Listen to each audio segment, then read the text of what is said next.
Bendito é o nome do Senhor. Aleluia. Êxodo capítulo 2. O tema da minha mensagem nessa noite tem tudo a ver com o que está acontecendo aqui. Um povo chamado para adorar. Diga aí para o seu irmão, você foi chamado para adorar. Povo chamado para adorar ao Senhor. Êxodo capítulo 2, versículo 1. Apenas um versículo. Os irmãos estão acostumados com ler um capítulo. Hoje é apenas um versículo. Êxodo capítulo 2, versículo 1. Aqueles que acharam, digam amém. Amém. Segundo livro da Bíblia, vai dizer assim: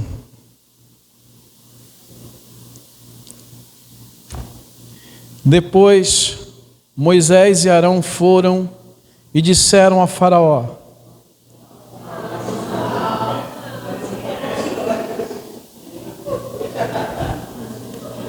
eu estou aqui no capítulo 2, aí eu pensei, eu mandei o pessoal abrir 5 e eu estou no 2.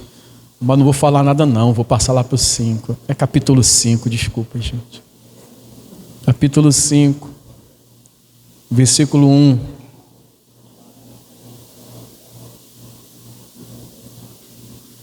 E não foi não, para ver se vocês estavam ligados, foi erro mesmo, meu cara.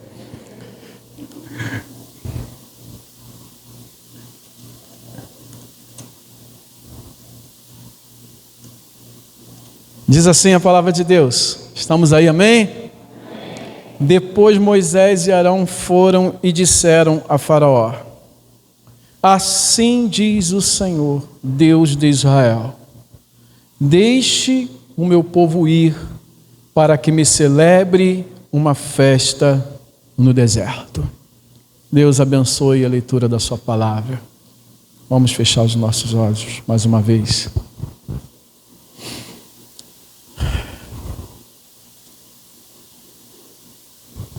Glórias ao teu nome. Este lugar está cheio da tua glória. Louvamos o teu nome, exaltamos o teu nome. Aperfeiçoa-nos nesta noite, Pai, mediante a tua palavra. Aperfeiçoa o nosso coração diante de ti. Ó Deus, eu só posso fazer com que as palavras cheguem até os ouvidos, mas o Senhor pode levá-las ao coração. Então que a tua palavra fale ao nosso coração. Para isso, por favor, Senhor, pela tua rica misericórdia e graça, me usa como instrumento nas tuas mãos. Por favor, Senhor, em nome de Jesus, e todos digam amém.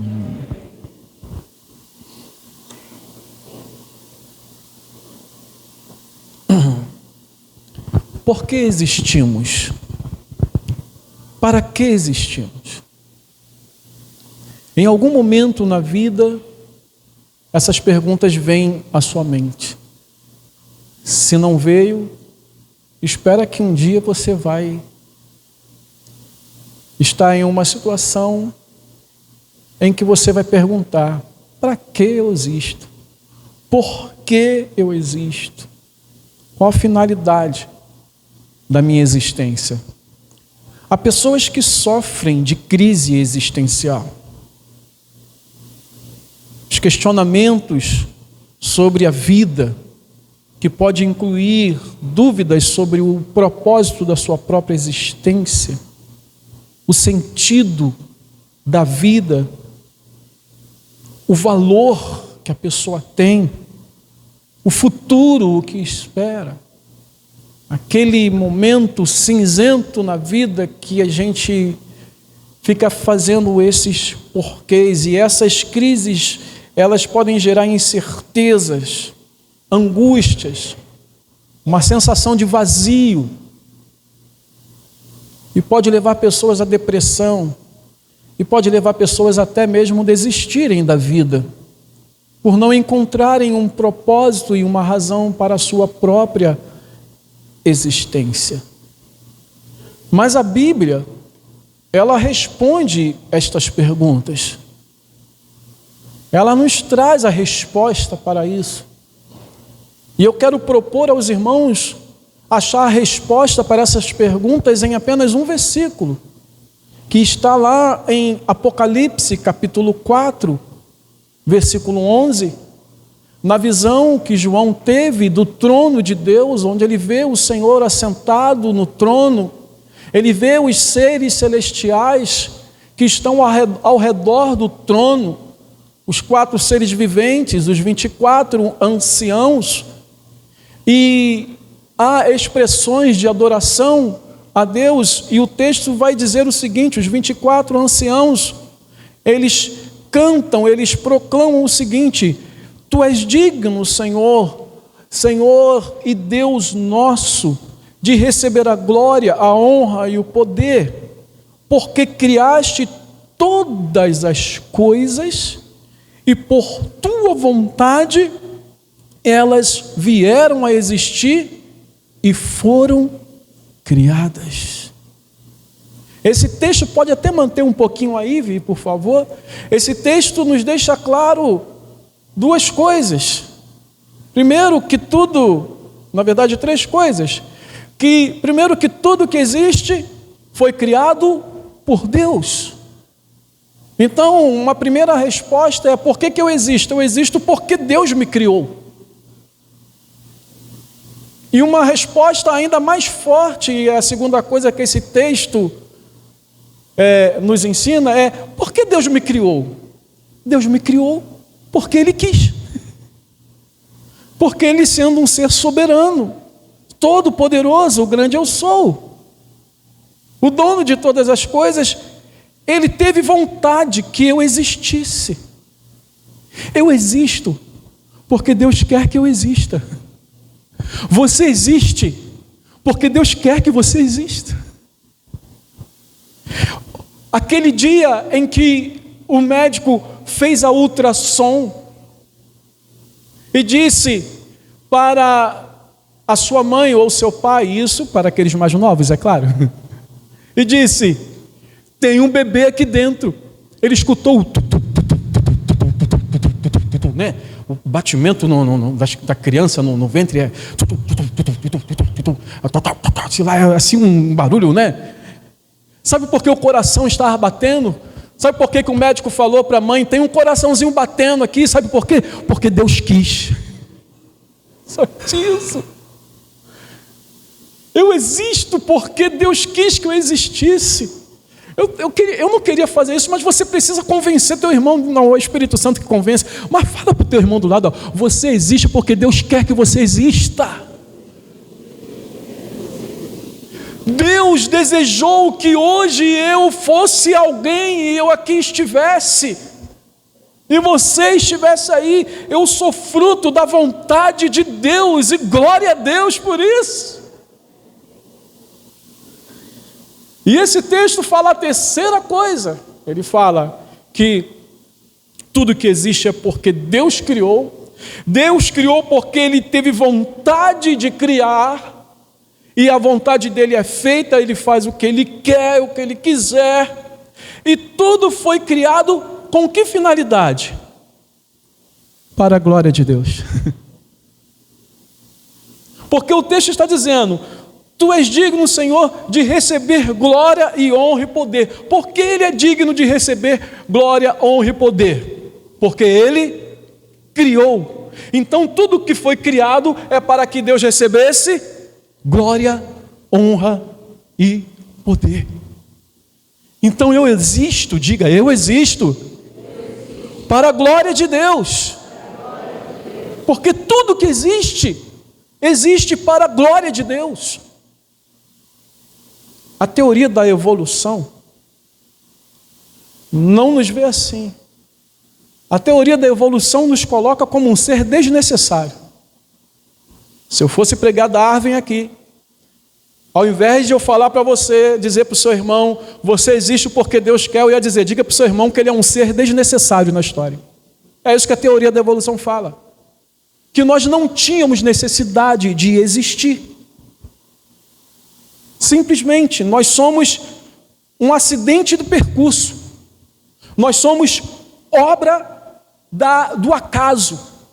Não há razão na nossa existência, segundo a teoria de Darwin. Eu não sou assim. Eu existo porque Deus quis que eu existisse. E eu existo com um propósito, e o propósito de glorificar a Deus. Eu existo para a glória de Deus. Você também tem mais alguém que crê nisso? Existimos para a glória de Deus. Há propósito na sua existência, querido. Meu irmão, meu amigo, meu visitante, meu crente antigo, seja quem for, todos nós existimos com um propósito. Nós temos razão para existirmos, nós não somos fruto do acaso, há sentido para a nossa vida, e esse sentido nós só vamos encontrar em Deus. Somente nele. E quanto mais nos distanciarmos dele, mais perdemos o sentido da vida. Quanto mais nos distanciamos de Deus, mais perdemos o sentido de nossa existência. Quanto mais nos distanciamos de Deus, nós perdemos a noção do propósito da nossa existência. Eu assisti ontem um pequeno vídeo de uma mini pregadora, se eu posso chamar assim, uma pequena menina, falando uma coisa muito interessante.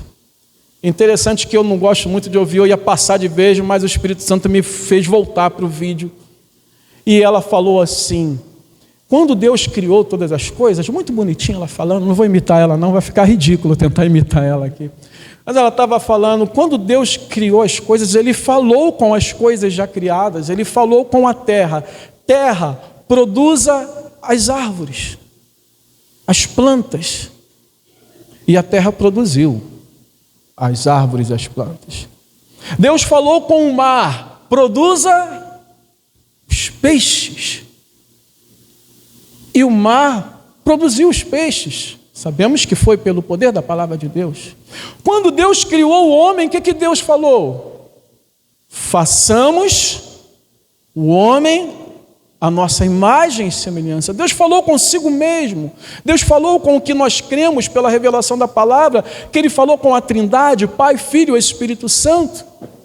Ele fala consigo mesmo: façamos o homem a nossa imagem e semelhança, e Deus cria o homem do pó da terra e sopra nele o fôlego de vida, e o homem passa a existir.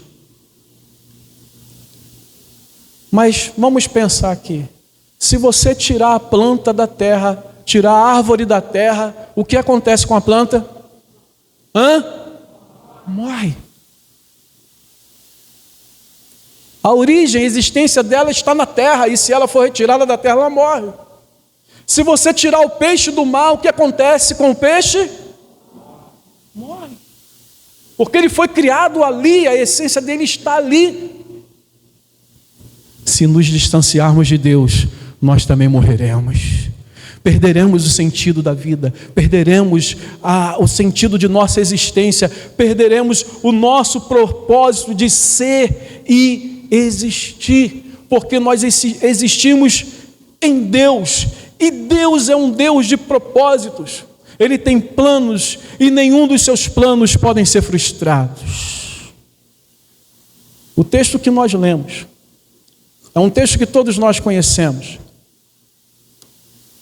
Uma das histórias bíblicas mais famosas, que já foi representada em filmes, novelas e tudo mais. O povo de Deus está ali escravizado no Egito, um povo que o próprio Deus criou, quando chamou Abraão e disse para Abraão: Abraão, sai da tua terra e da sua parentela e vem para uma terra que eu vou lhe mostrar, e eu vou fazer de você uma grande nação. E assim Deus fez através da vida de Abraão, através de Isaque, Jacó e todos os seus filhos, que foram pela providência divina, na direção de vida divina, foram parar no Egito, mas no Egito se tornam escravos. E Deus chama Moisés e diz para Moisés: Moisés, vá libertar o meu povo. Isso porque Deus tinha propósitos com este povo. o povo que ele mesmo criou, mas que ainda nem entendia que era o povo de Deus. E Deus manda Moisés, que vai junto com Arão, até o faraó e diz para o faraó: deixe o meu povo ir. Foi somente isso? Não foi. Ele disse: deixe o meu povo ir para que me celebre uma festa.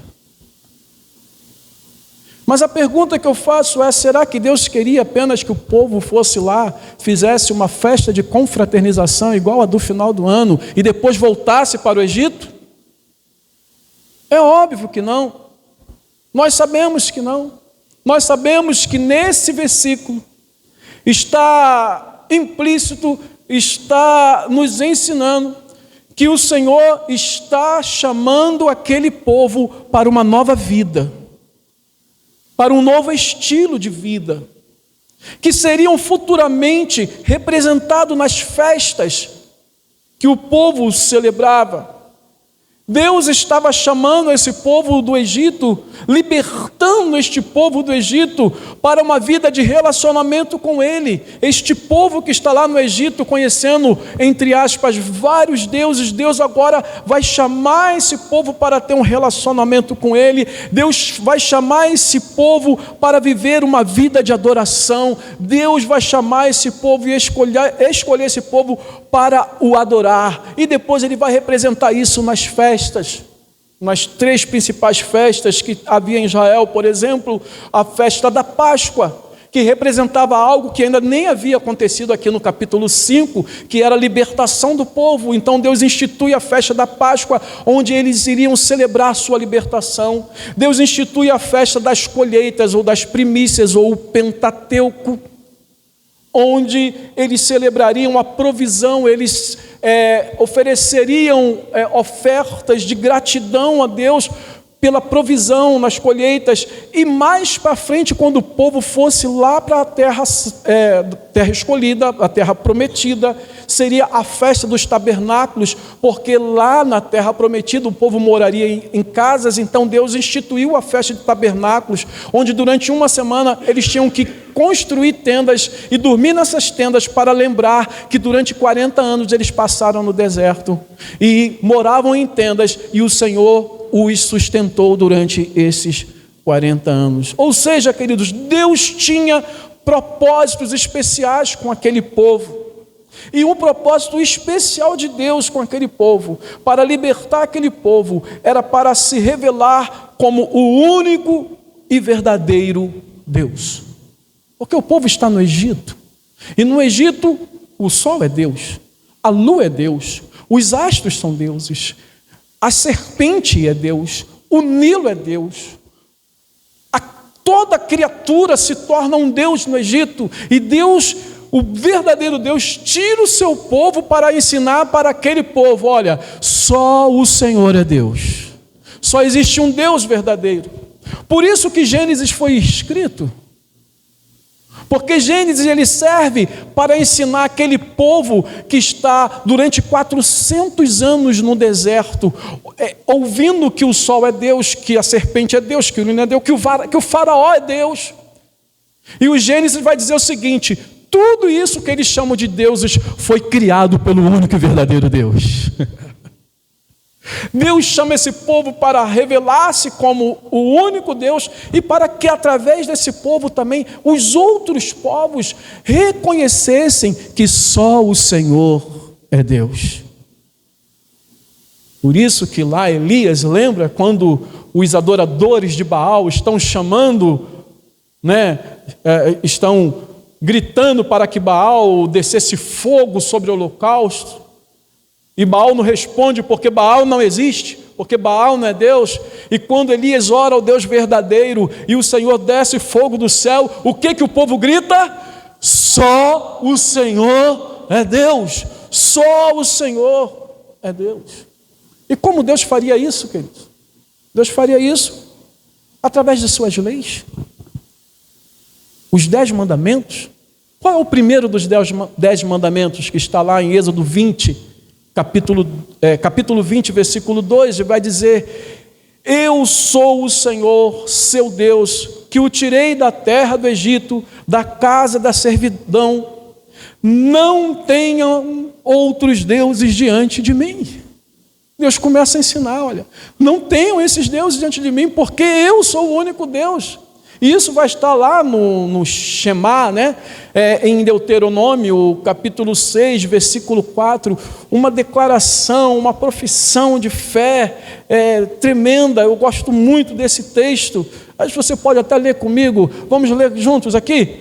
Escute, Israel, o Senhor, nosso Deus, é o único Senhor. Aleluia. O povo tem que aprender isso. E ele vai continuar dizendo, portanto, porque ele é o único Senhor. Olha só o relacionamento.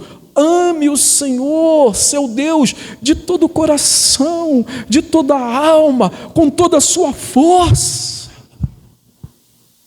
Foi para isso que Deus liberta esse povo e chama esse povo, para se revelar como o único Deus e Criador dos céus e da terra. Ele fez isso através das leis, ele fez isso através da palavra. Ao revelar a sua palavra através dos profetas. Queridos, o que nós temos nas mãos começou ali no Êxodo. Essa palavra começou a ser escrita só depois desse capítulo 5. Antes não estava escrita, mas Deus inspirou homens, e homens desse povo, os autores humanos da Bíblia, porque nós sabemos que a Bíblia ela é de uma inspiração divina, o Espírito Santo inspirou os escritores, e todos eles eram quem? Judeus, israelitas. Porque Deus chama esse povo com propósitos de se revelar a eles, e para que através deles também todos pudessem conhecer que só o Senhor é Deus. Foi também através dos milagres, através da provisão de Deus naquele povo. Assim, queridos, concluímos que este povo foi chamado especialmente. O povo de Israel foi tirado do Egito, foi resgatado do Egito, especialmente para a glória de Deus. Por isso que Isaías, no capítulo 43, versículos 6 e 7, ele vai dizer assim: direi ao norte, entregue, e ao sul, não os impeça de sair. Tragam os meus filhos de longe e as minhas filhas dos confins da terra, todos os que são chamados pelo meu nome, e os que criei para minha glória, sim, aqueles que formei e fiz. Esse texto, embora seja em outro contexto, que eu não vou gastar tempo aqui para explicar agora, mas esse texto deixa claro que aquele povo, ele foi chamado para a glória de Deus, para o louvor e honra e glória do Senhor. E claro, queridos, não poderíamos deixar de falar que Deus chamou esse povo com um propósito também muito especial. Deus chamou esse povo para que através deste povo ele enviasse o Salvador, ele enviasse o Messias, Jesus Cristo, o Senhor. Jesus, humanamente falando, ele nasceu do povo de Israel. Humanamente falando, Jesus era israelita, Jesus era um judeu que foi enviado pelo Senhor para nos resgatar da condenação eterna, para nos resgatar da morte e do inferno, para nos resgatar do império das trevas. A salvação, por isso que a palavra diz que a salvação vem dos judeus, porque Jesus Cristo nasceu no meio desse povo. Então, quando Deus chama o povo de Israel, lá no capítulo 5, manda Moisés para libertar o povo de Israel, lá no capítulo 5 de Êxodo, ele já estava olhando para Cristo Jesus, que nasceria nesse povo, para resgatar aqueles que são seus. É por isso que Simeão, um judeu já idoso, ele disse que o Espírito Santo havia lhe revelado que ele não ia morrer sem que antes ele visse o Messias, o Salvador. E quando Jesus nasceu, no 8º dia foi ser apresentado ao templo. Simeão foi até o templo. Isso está em Lucas capítulo 2, versículo 29. Simeão vai até o templo, ele encontra lá José e Maria com Jesus para ser apresentado pelos sacerdotes, e diz a palavra que ele pega Jesus no colo e ele diz assim: agora, Senhor, podes despedir em paz o teu servo segundo a tua palavra, porque os meus olhos já viram a tua salvação, a qual preparaste diante de todos os povos. O Salvador havia chegado, a redenção havia chegado, e nós podemos hoje ser salvos, porque Deus é um Deus que tem propósitos. Ele faz tudo com propósito. Você é o que é porque Deus tem um propósito naquilo que você é. Você existe porque Deus tem o propósito. E claro que por meio de Cristo Jesus, assim como Israel foi liberto do Egito, nós também fomos libertos do reino das trevas. Nós fomos resgatados do império das trevas e trazidos para o reino de Deus, porque longe de Cristo nós estamos escravos do pecado, escravos do reino das trevas, escravos do mal, entregues aos nossos delitos e pecados, seguindo o curso desse mundo, andando segundo o príncipe da potestade do ar, o espírito que agora atua nos filhos da desobediência. Mas através de Cristo Jesus nós somos libertos desse estado, nós somos redimidos, como diz a palavra de Deus em Colossenses capítulo 1, no versículo 13 e 14, que diz: Ele nos libertou do poder das trevas e nos transportou para o reino do seu Filho amado, em quem temos a redenção, a remissão dos pecados. E aqueles que já vivem essa realidade glorifiquem ao Senhor nessa noite, porque fomos livres, somos livres. O Senhor nos libertou, assim como Israel foi liberto um dia da escravidão do Egito. O Senhor nos libertou da escravidão do pecado, do reino das trevas, e nós hoje pertencemos ao reino de Deus, ao reino de Cristo. E agora, queridos, nós é que somos o povo eleito, nós é que somos o povo escolhido, nós que adoramos a Deus em espírito e não confiamos na carne, na circuncisão, em qualquer coisa, mas fomos remidos, lavados e comprados pelo sangue de Cristo. Por isso o apóstolo Pedro vai dizer lá em 1 Pedro capítulo 2, versículo 9. E sabe, meus amados, eu fico pensando, Pedro não gravou um vídeo para mandar para os irmãos, ele escreveu. Mas eu fico pensando que, pelo que nós conhecemos do apóstolo Pedro, aquele homem sempre impulsivo, que está sempre se levantando para falar algo, aquele homem que, cheio do Espírito Santo, quando começaram a falar lá no dia de Pentecostes, que eles estavam bêbados, ele se levanta e fala: irmãos galileus, não tem ninguém bêbado aqui não, o que vocês estão vendo aqui é o cumprimento da promessa de Deus.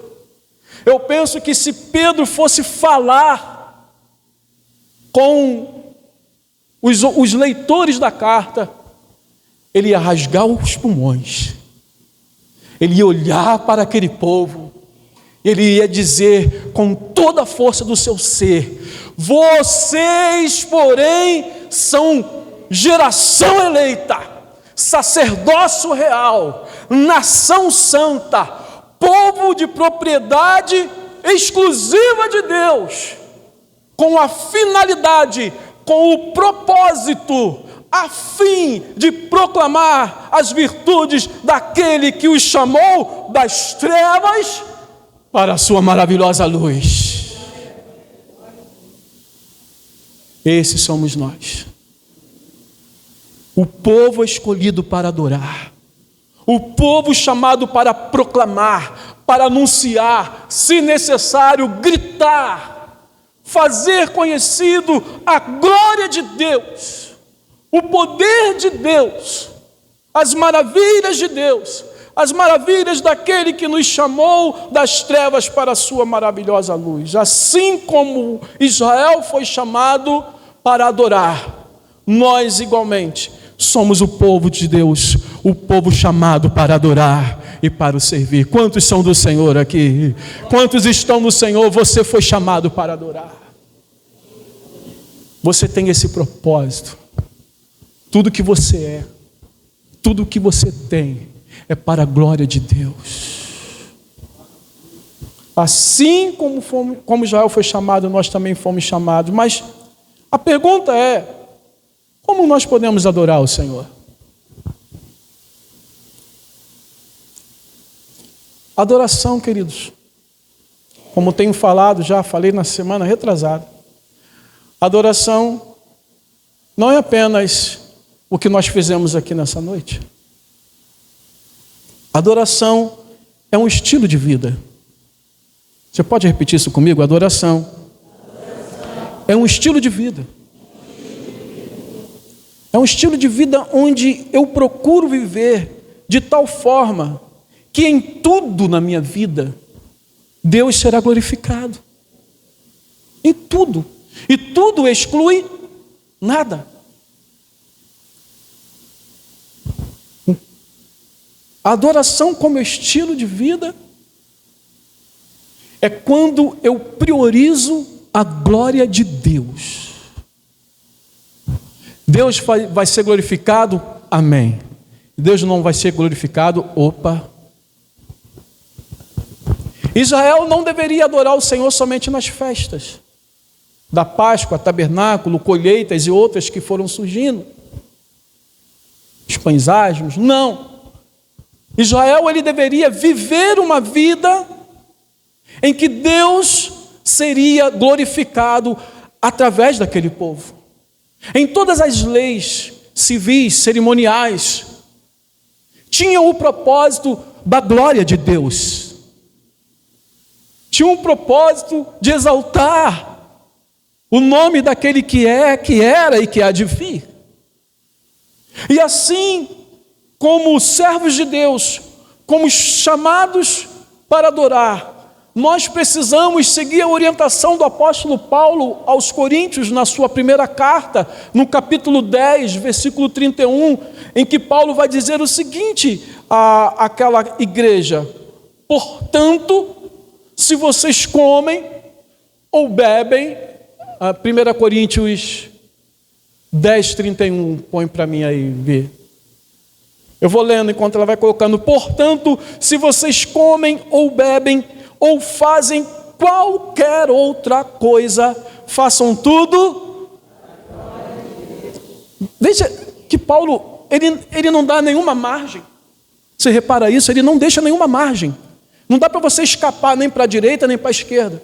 Ele fala: se vocês comem, bebem ou fazem qualquer outra coisa, faça tudo para a glória de Deus. Então Paulo, ele está deixando aqui a responsabilidade em nós de fazermos uma pergunta para cada passo da nossa vida. E que pergunta é: Deus vai ser glorificado nisso? Porque eu nasci para a glória de Deus. Por que Paulo está dizendo isso aos coríntios? Porque havia uma questão lá.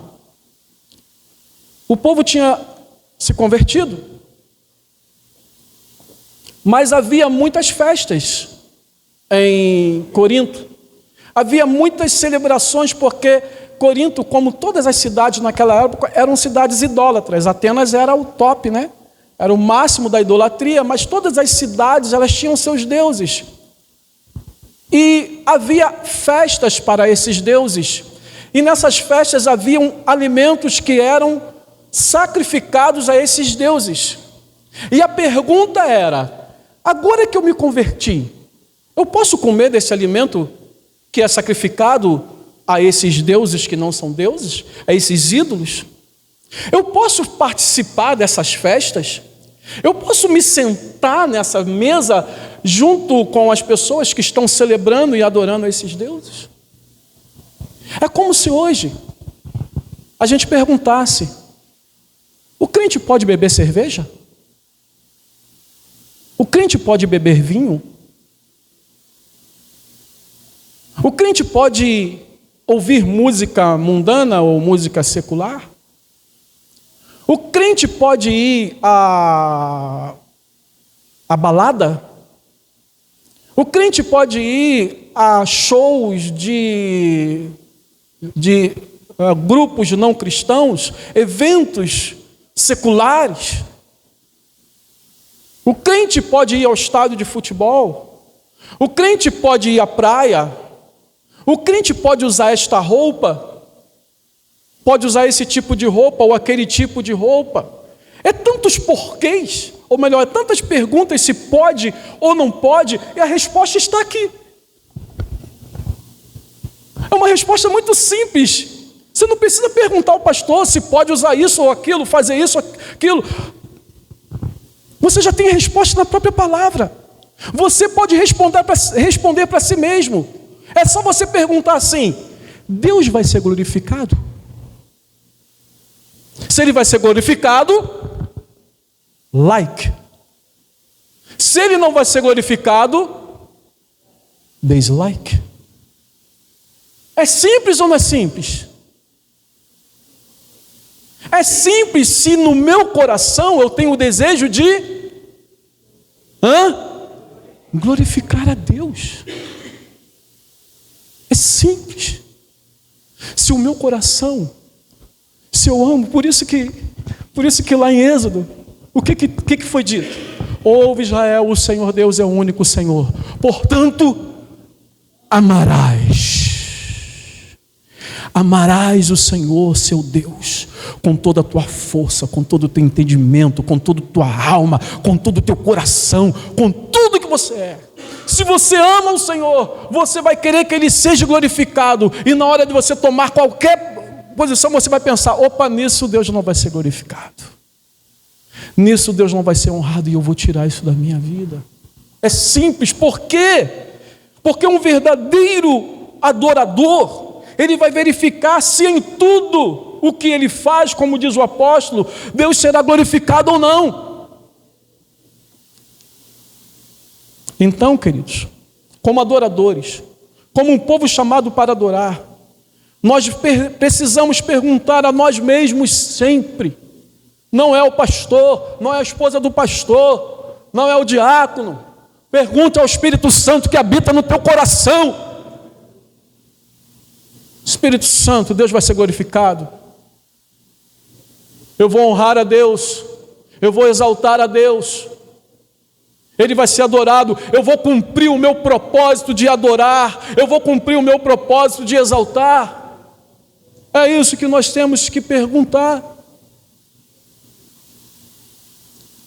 Temos que sempre perguntar se Deus vai ser glorificado nas decisões que tomamos, nas escolhas que fazemos, nas respostas que nós damos, naquilo que eu faço, falo ou deixo de fazer, naquilo que eu visto, no meu namoro, no meu casamento, no meu trabalho, nas minhas amizades, nos meus relacionamentos, na minha conduta entre os irmãos, na minha conduta no meu bairro.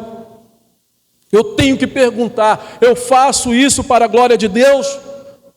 Porque a razão da minha existência, a razão do meu chamado é para a glória de Deus.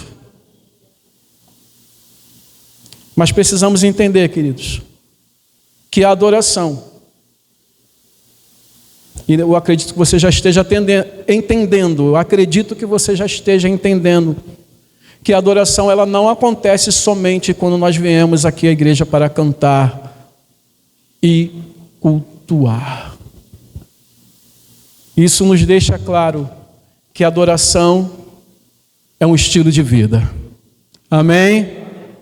A adoração é uma escolha que nós fazemos. Eu quero que Deus seja exaltado através da minha vida. A adoração é esse relacionamento de amor a Deus. Eu o amo, por isso eu quero honrá-lo. Agora nós precisamos pensar aqui também nessa adoração local, porque Deus chamou o povo para o servir, o adorar, mas também deu a ordem para que o povo fizesse as suas festas, as suas celebrações, assim como nós temos as nossas celebrações. E nós temos que também pensar com que intenção nós temos vindo para a igreja. Por que eu falo isso, queridos? Porque nós estamos em uma era em que as pessoas não vêm mais à igreja para adorar, para entregar o louvor, elas vêm para receber. Nós estamos numa era muito difícil. As pessoas, elas querem ir para uma igreja que vai ter algo para oferecer para ela. Elas querem vir aqui e querem encontrar o louvor que ela gosta. Caraca, vem lá o pastor com aquele hino lá do Ronque Fussa. Canta minha alma. Cara, minha tataravó cantava isso.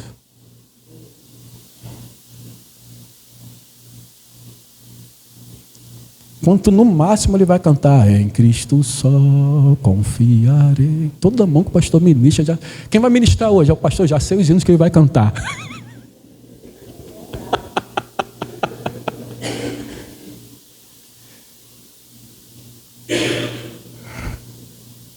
Isso é uma coisa muito séria.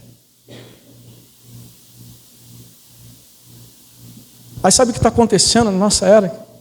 A igreja está tendo que investir. Isso quem cede, né? Quem cede a filosofia da nossa era. Lembra, quarta-feira eu falei sobre o Deus desse século. O Deus desse século, ele cega o entendimento do descrente, mas cega do crente também. Porque a filosofia dessa era é a filosofia de receber.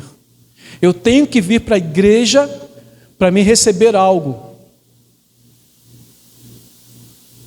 Aí a igreja começa a se desgastar e investir em coisas para que as pessoas se sintam bem no lugar. Investir em tecnologias caríssimas, porque é isso que atrai pessoas. Eu suspendi a nossa mídia social, e o maior motivo pelo qual eu suspendi é porque é o seguinte: nós estamos numa era em que a gente faz mais propaganda da igreja do que do evangelho.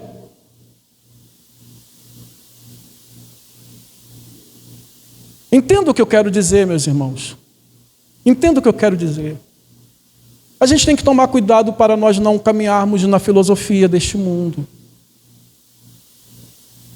Porque hoje em dia é isso que muitas pessoas procuram.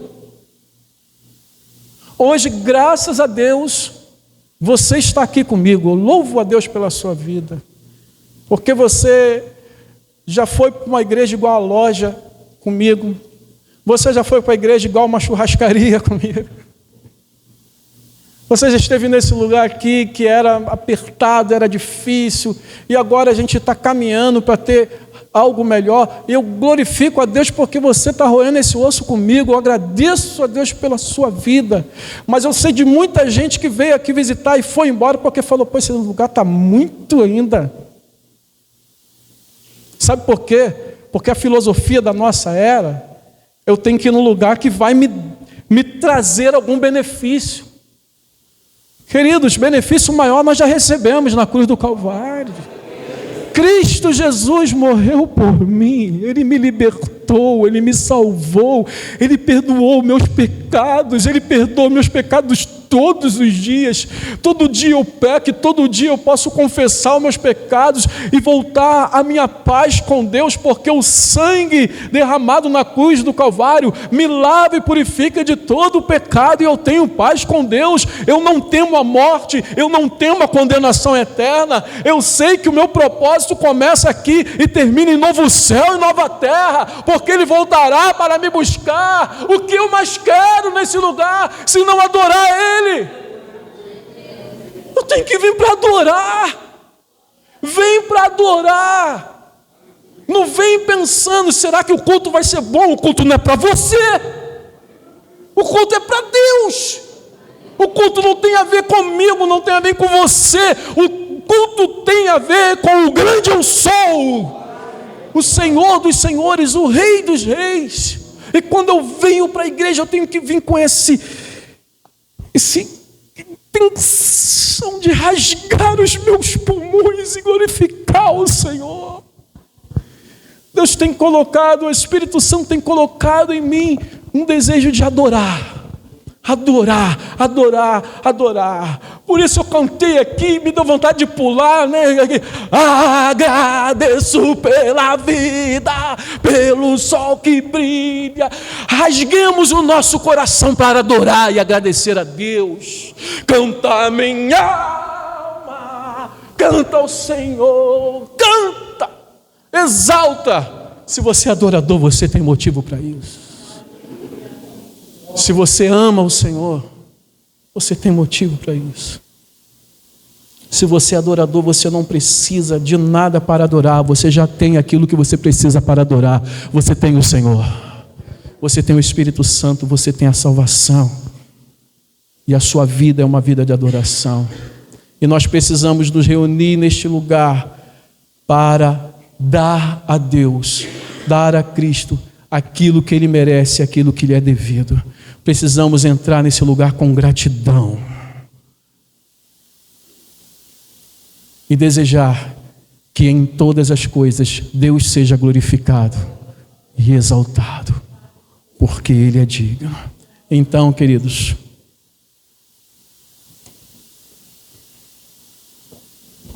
resumindo, você existe e eu existo porque foi da vontade de Deus que eu existisse e você existisse. Você só veio à existência, não foi por uma obra de acaso, foi pela obra de Deus, porque Deus quis que você existisse. E não deixa ninguém tirar isso, essa certeza do teu coração. E seja grato a Deus, porque Ele desejou a tua existência. A sua existência em si, a existência do ser humano, a existência de todas as coisas em si, já glorifica a Deus, porque Ele é glorificado pelas coisas que foram criadas. O sol, a lua, os céus, como diz o Salmo 19, eles não têm vozes, mas eles manifestam a glória de Deus. Se você está em Cristo, você foi chamado especialmente para adorar o Senhor. Você foi eleito, você foi comprado, lavado e remido, e você não pode permitir na sua vida outra coisa a não ser que Deus seja glorificado na sua vida e na sua existência, glorificando a Deus pela sua salvação, pela sua redenção, pelo futuro que Ele tem para você.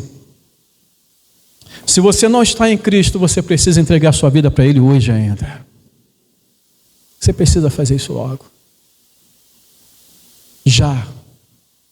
Se você não está em Cristo, mas você entendeu essa palavra, e você reconhece, como todos nós um dia reconhecemos, que somos pecadores, miseráveis, e que precisamos de salvação, eu quero declarar que hoje é noite de salvação, e a sua vida pode ser alcançada com esta salvação. Então vem para Cristo hoje. Vem viver essa vida de adorador.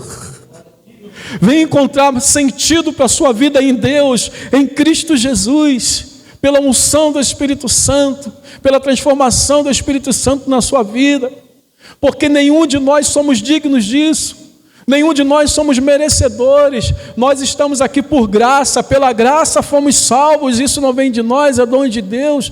Ele nos salvou por sua graça, pelo seu amor. Não é por méritos, nenhum de nós merecemos, é por causa de Cristo. Então vem para Ele hoje, e assim você cumpra o seu propósito de vida. E sabe por que nós precisamos cumprir o nosso propósito de vida, queridos? É porque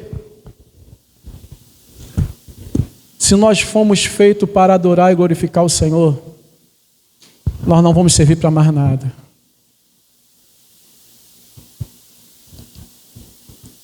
Deus te chamou com um propósito, te criou, te fez com um propósito. Essa porta aqui, ela foi feita no tamanho para esse portal, e esse portal para essa porta. Aquela porta lá de trás foi feita para aquele portal, e o portal para aquela porta. Se eu pegar essa porta e colocar lá, e aquela porta tentar colocar aqui, o que vai acontecer? Vai dar ruim, não vai funcionar. não vai servir ao propósito. Aí vai ter que cortar uma, e já não vai ficar legal. Antigamente, pode tirar, antigamente, eu não sei, né? Quem aqui já teve Fusca? Fusca, levanta a mão aí, com orgulho, fusqueiro, levanta a mão. Quem já teve Passat? Corcel? Brasília? Antigamente, já reparou o que acontecia? Você tinha um Passat, aí começou a surgir os carros novos. Golf. Aí o que a galera fazia? O Passat tinha aquele painelzinho chinfrinho, né? Aí o que eles faziam? Vou pegar o painel do Golf e vou colocar no Passat. Estou falando isso porque o meu cunhado uma vez fez isso. Gente, não dá certo. Só dá problema. Não encaixa, não fica, os detalhes fica aparecendo aqui, fica ali, o troço começa a balançar, daqui a pouco está caindo. Porque o painel do Golf foi feito para o Golf. O painel do Passat, E antigamente se fazia isso muito nos carros, hoje em dia já não se faz mais. Mas quem sabe, os homens sabem o que eu estou falando aqui, mais antigo. Nós fomos criados para a glória de Deus. Você só vai encontrar sentido para a vida, paz na sua vida, quando você está exatamente no lugar que Deus quer que você queira que você esteja. Até lá você vai ficar despencando, você vai ficar incomodado, você não vai se encaixar, você não vai ter paz, porque você foi chamado para a glória de Deus. Você foi chamado para adorar ao Senhor, para servir ao Senhor, e encontre o seu propósito em Deus e viva em paz para a glória do nome dEle. Amém? Feche seus olhos, por favor. Em ministério de louvor, vamos adorar o Senhor, que fomos chamados para adorar. Vamos fazer aquilo para o que nós fomos chamados.